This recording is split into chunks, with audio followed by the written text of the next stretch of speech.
Disorders are the difficult disorders. They're antagonistic. They're interpersonally challenging. These are folks who, as a rule, almost always lack empathy.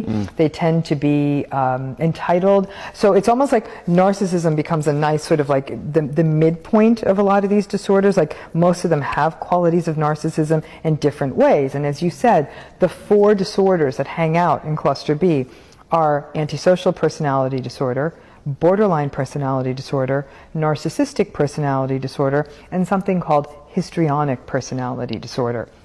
These are probably the most clinically vexing patterns we see in psychology and psychiatry because they can make for very difficult clients. These patterns can interfere with us treating other issues the person may have, like substance abuse, bipolar disorder, major depression, anxiety disorders, eating disorders, the list goes on. If you have a cluster B disorder and these other things, you're constantly sort of like, it's like you're trying to like fight 2 different battles at the same time, and it's really one big kind of war, if you will. So it is a challenge, and it's a challenge for people not only living with the cluster B patterns, but also a challenge for the people living with those people who have cluster B patterns. So that's what cluster B is: dramatic, erratic, emotional, antagonistic, combative, lacking empathy, oftentimes internally very chaotic. They can't regulate their emotions very easily.